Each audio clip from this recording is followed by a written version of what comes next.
હવે સ્ટાન્ડર્ડ 11 ફિઝિક્સની અંદર આપણું ચેપ્ટર નંબર 2 ચાલતું હતું. આપણે દ્રષ્ટિ સ્થાનભેદની રીત જોઈ હતી, એના દાખલા જોયા હતા. ત્યાર પછી આપણે જોયું માપનમાં ત્રુટિ, અને આગળના વિડીયોમાં આપણે જોયું માપનમાં ત્રુટિ કેટલી હતી? 2. કઈ વ્યવસ્થિત અને અવ્યવસ્થિત. વ્યવસ્થિતમાં કેટલી હતી? 3. કઈ પહેલી સાધનની ત્રુટિ, બીજી પ્રયોગ પદ્ધતિમાં ત્રુટિ, અને ત્રીજી કઈ હતી? વ્યક્તિગત ત્રુટિ. એ આપણે આખી થિયરી સમજાવેલી હતી. હવે આજે જે જોવાનું છે એક કયા પ્રકારના દાખલા જોયા? દ્રષ્ટિ સ્થાનભેદની રીતના. હવે આજે બીજા પ્રકારના દાખલા જોવાના છે, અને આ દાખલો 100% તમને એક પરીક્ષામાં પૂછાશે. બરાબર? અને આની ઉપરથી જે ડબલની અંદર પણ અને નીટની અંદર પણ એક દાખલો આવશે જ. બરાબર? એટલે આ ટોપિક તમારા માટે બહુ જ ઇમ્પોર્ટન્ટ છે આજનો ટોપિક. બરાબર? જે ડબલની અંદર કોઈ થિયરી આવવાની નથી. જે ડબલ નીટમાં મેથ્સ વાળા માટે જે ડબલ, બાયો વાળા માટે નીટ, ને બંનેમાંથી પૂછશે તો 11મું ધોરણ નહીં આવે. બરાબર? પણ જે નીટની અંદર 11 12 બંને આવશે, એની અંદર આ ટોપિક બહુ ઇમ્પોર્ટન્ટ છે. તમને ખાલી આ શબ્દોનું કહેશે, અને એના દાખલા જો આપણે પાછળ જોવાના છે ત્રુટિનું સંયોજન. આ તો નથી પૂછાતા, પણ આના ઉપરથી જે દાખલા છે ત્રુટિનું સંયોજન. ત્રુટિમાં સરવાળા બાદબાકી, ત્રુટિમાં ગુણાકાર ભાગાકાર એ બધું આવશે, પણ એ આના ઉપરથી આવે છે. અને આનો દાખલો આપણે 11મા ધોરણની જે પરીક્ષા આવશે એના માટે બહુ જ ઇમ્પોર્ટન્ટ છે. બરાબર છે? એટલે ખાસ ધ્યાનથી સમજજો. આપણે ત્રુટિ તો સમજી લીધી.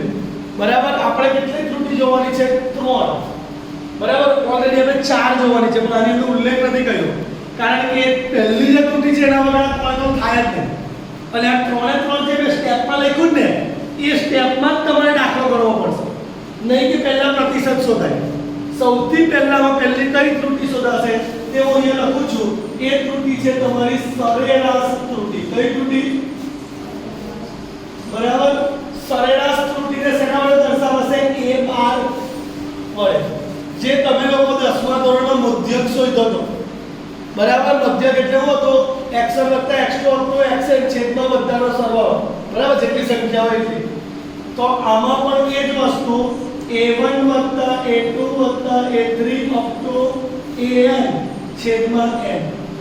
એટલે સૌથી આ ત્રુટિ આપણે પરીક્ષામાં વ્યાખ્યા સ્વરૂપે નહીં પૂછાય, પણ જ્યારે દાખલા ગણીશું ત્યારે આ ત્રુટિ સૌથી પહેલા શોધવી પડશે. બરાબર? કઈ ત્રુટિ સૌથી પહેલા આવે? સરેરાશ. કેમ સરેરાશ? હવે આની કેમ સૌથી પહેલા શોધવાની? કારણ કે નિરપેક્ષ શોધવા માટે મારે એની જરૂર પડશે. નિરપેક્ષનું સૂત્ર શું છે? Delta a1 delta a2 delta a3. તો આ તો પહેલા શોધવું પડશે ને. તો ડેલ્ટા શોધવા માટે કોની જરૂર પડે છે? તો a બાર પહેલા શોધવો પડશે. પછી નિરપેક્ષ મળશે તો જ સાપેક્ષ મળશે, કારણ કે સાપેક્ષમાં કોની જરૂર પડે છે?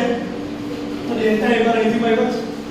અને પ્રતિશત શોધવી હશે તો મારે કોની જરૂર પડશે? સાપેક્ષની, કારણ કે જો ડેલ્ટા a છે. સમજા? એટલે એક માટે બીજો કમ્પલસરી જરૂરી છે. એટલે સ્ટાર્ટિંગ કઈથી થશે? સરેરાશ શોધીશું, એના પછી શું શોધાશે? નિરપેક્ષ. નિરપેક્ષથી શું શોધાશે? અને સાપેક્ષથી શું શોધાશે? તમને ખાલી એવું કહેશે ખબર? પ્રતિશત શોધો. એટલે તમે ફોર્મમાં આવી જશો, એક જ વસ્તુ શોધવાની છે. પણ એક નહીં, પ્રતિશત શોધવા માટે સાપેક્ષ શોધવું પડશે, સાપેક્ષ માટે નિરપેક્ષ શોધવું પડશે, અને નિરપેક્ષ માટે સરેરાશ. એટલે બધો દાખલો કરવો. સમજમાં આવે છે? એટલે તમને શું કહેશે? પ્રતિશત. તમને 4 શોધવાનું નહીં કે, તમને ખાલી શું કહેશે? પ્રતિશત ત્રુટિ શોધો. અને પ્રતિશત ત્રુટિ જો શોધવાની કે એટલે તમારે 4 શોધવું. પણ જો એકલી સાપેક્ષ કે તો પહેલું બીજું ત્રીજું આ શોધવાની જરૂર નથી. નિરપેક્ષ કે તો સરેરાશ અને નિરપેક્ષ. સમજમાં આવે છે? પણ જો તમને પ્રતિશત કે તો 4 શોધવું પડે. બરાબર? સાપેક્ષ કે તો 1 2 3 શોધવું પડે. નિરપેક્ષ કે તો 2 શોધવું પડે. સરેરાશ કે તો એવું તો આવે. બરાબર? ચાલો, સમજમાં આવે છે? સૌથી પહેલા કઈ ત્રુટિ? સરેરાશનો મતલબ શું? સરેરાશ ત્રુટિનો મતલબ શું? બધાનો સરવાળો અને ટોટલ જે સંખ્યા હોય તે. નિરપેક્ષ ત્રુટિની મેં વ્યાખ્યા લખાઈ વાંચો. કોઈ ભૌતિક રાશિના સાચા મૂલ્ય અને વ્યક્તિગત માપેલ મૂલ્યના તફાવતના માનને જુઓ. કોઈ ભૌતિક રાશિનું સાચું મૂલ્ય એટલે સરેરાશ, તફાવત એટલે માઈનસ અને એનો માનાંક એને શું કહેવામાં આવે છે? નિરપેક્ષ ત્રુટિ. શું કહેવામાં આવે છે? કોને કહેવાશે? કોઈ પણ ભૌતિક રાશિના કેવા મૂલ્ય? સાચા એટલે સરેરાશ.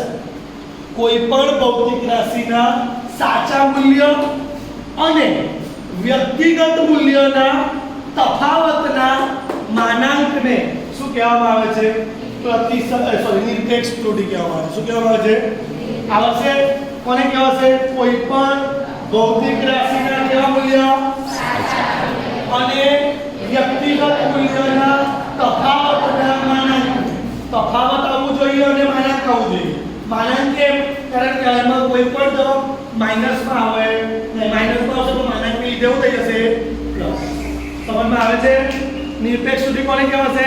કોઈ પણ ભૌતિક રાશિના સાચા મૂલ્ય અને વ્યક્તિગત મૂલ્યના તફાવતના માનાંકને શું કહેવામાં આવશે?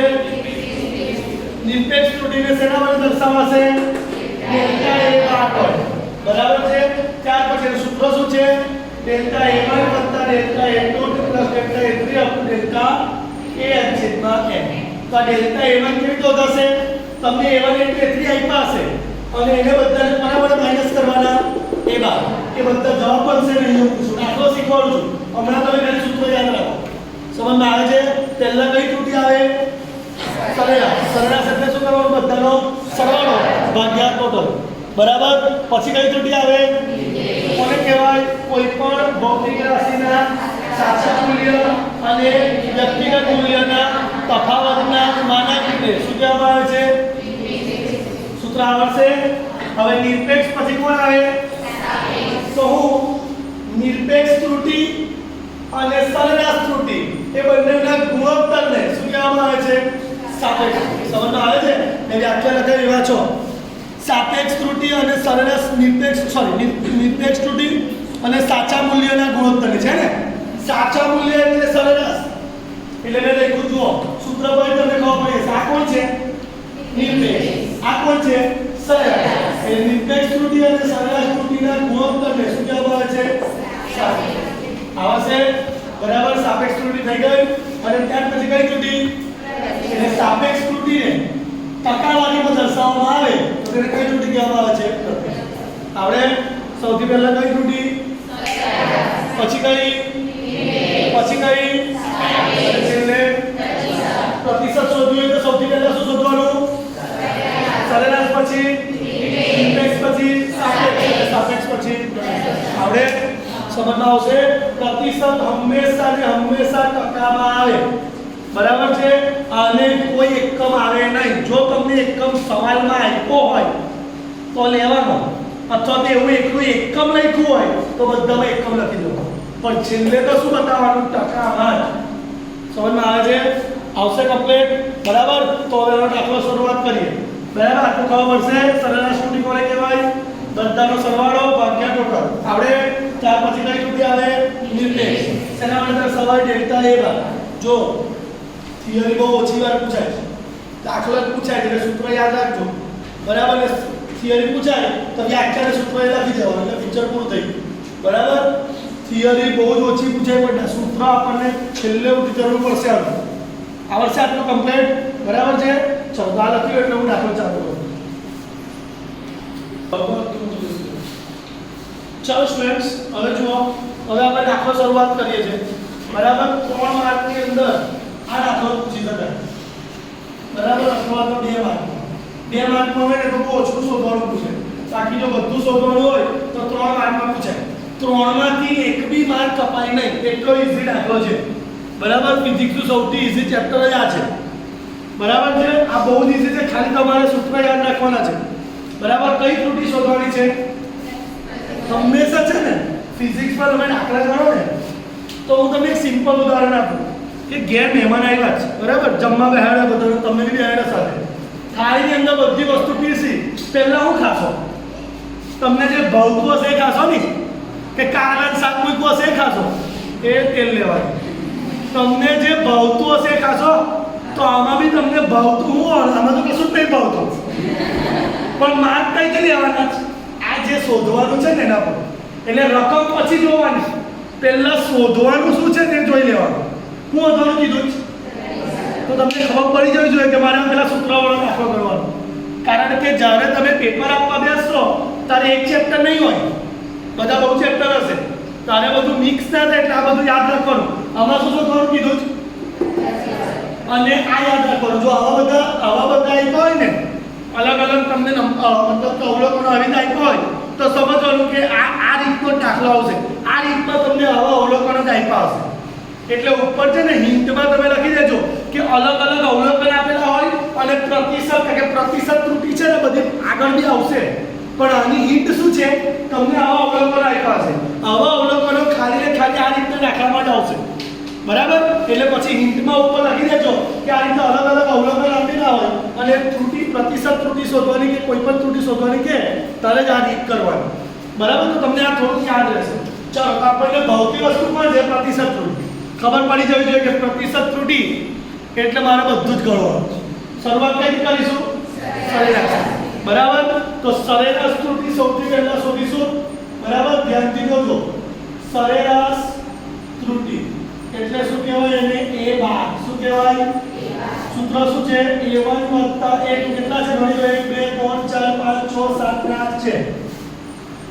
a3 + a4 + a5 + a6 + a7 + a8 છેદમાં ટોટલ કેટલા છે? છેદમાં 8 લખી લીધા, બરાબર. ચાલો a1 કેટલો છે? 1.55 + 1.52 + 1.70 + 1.68 + 1.75 + 1.77 + 1.80 + 1.85 છેદમાં 8. દાખલો બહુ જ ઈઝી છે, પણ દાખલો કરતા ફેરી છે ને આમ તેમ ફાફા ના મારતા, તેથી કયો ગુણાકાર પેલામાં રહી ગયો ને સરવાળો તમે અટવાઈ જશો, બરાબર. ચાલો આનો સરવાળો કરો, કેટલો આવે છે ભાઈકા? ભાઈકા ને તો કેવો કેટલો સરવાળો આવે છે? 13.62. જોઈ લો આવે છે આટલો, બધા સરવાળો કરજો, બરાબર. આનો સરવાળો કરો, કેટલો આવે છે?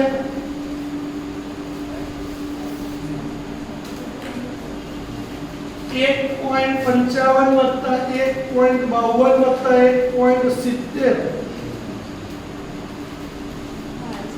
આવે છે? આટલો આવે છે ને 13.52%.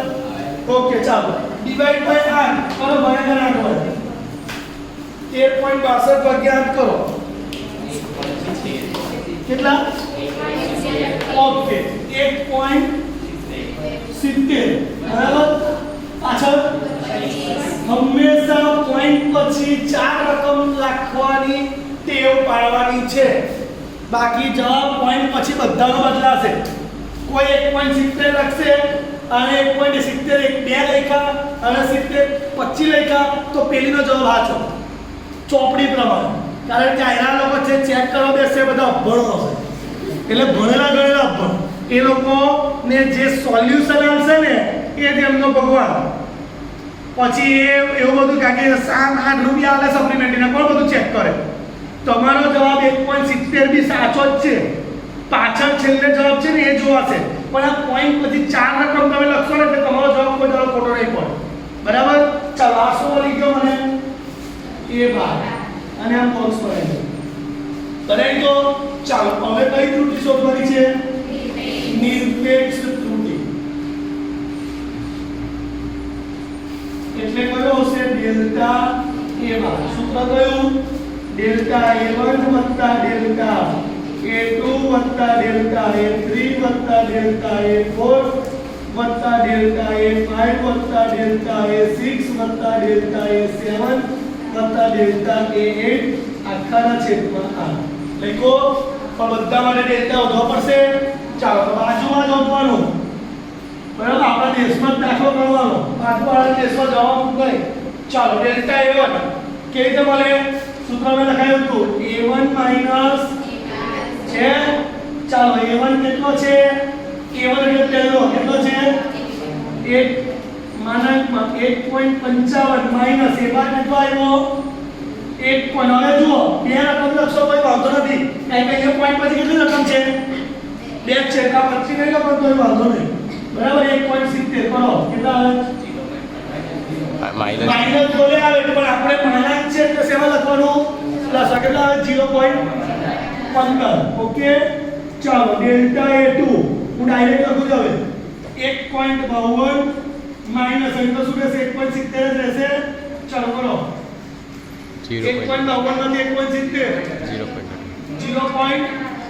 કોઈ આઈન્સ્ટાઈન બનતું ના કેલ્સીયમ જ કરજો A3 1.70 માઈનસ 1.70 હવે આટલું ના કરવાનું છે 0 બરાબર ચાલો ડેલ્ટા A4 એટલે 1.68 માઈનસ 1.70 0.02 બરાબર ડેલ્ટા A5 એટલે 1.75 માઈનસ 1.70 0.05 ડેલ્ટા A6 એટલે 1.77 માઈનસ 1.70 0.07 બરાબર ત્યાર પછી ડેલ્ટા A7 1.80 માઈનસ 1.70 0.10 એટલે 10 આ કેટલા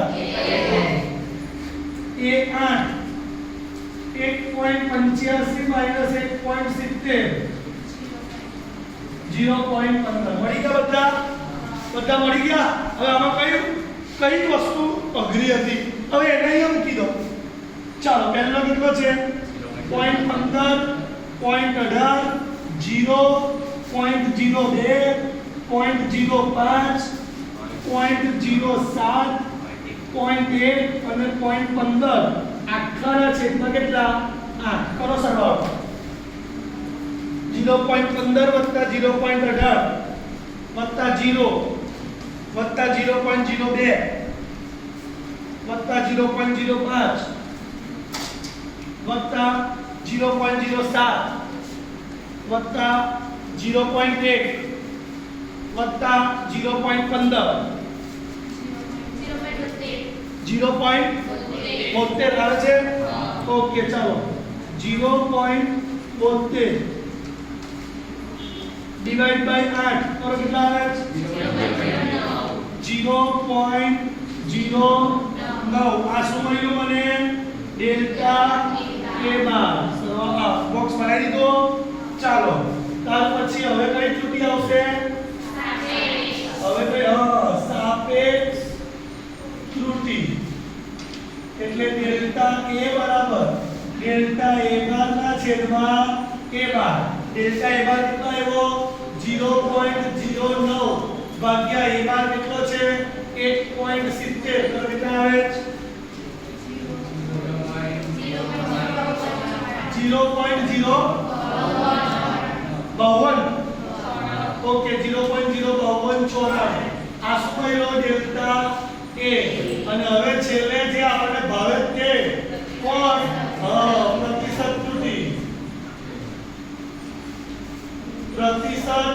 ત્રુટિ એટલે હું કરીશું ડેલ્ટા A ગુણ્યા 100% એટલે 0.052 ને 100 વડે ગુણી કરો 29-41% આ તમારો છેલ્લો જવાબ અને બોક્સ બનાવી અને એને આન્સર લખી દેવાનો આ દાખલો પૂરો થઈ આવડે હવે આ બેઠા 3 માર્ક લેવાના છે પહેલા હું કર્યું બધાનો સરવાળો અને જેટલી ટોટલ સંખ્યા તેટલી ગણિત આઈડી નીચે લખી દીધી એ થઈ ગયું ત્યાર પછી નિરપેક્ષ તો નિરપેક્ષ માટે બધાને આપણે શેમાંથી માઈનસ કર્યા આમાંથી બરાબર એટલે બધા મળી ગયા એનો સરવાળો કર્યો એટલે નિરપેક્ષ મળી ગઈ એને પેલા સરેરાશ વડે ભાગીને તે ના મળી ગયો અને છેલ્લે એટલું યાદ રાખજો કે આ કોઈ દાડો 100% ની ઉપર નહીં જાય જે દિવસે ગયો એ દિવસે તમારે આટલો ખોટો એ ટકા હંમેશા 100 સુધી નીકળે ખબર ને હા એટલે અહીં જવાબ જો 100 ની ઉપર ગયો એટલે સમજી લો કે તમારે આટલો ખોટો બરાબર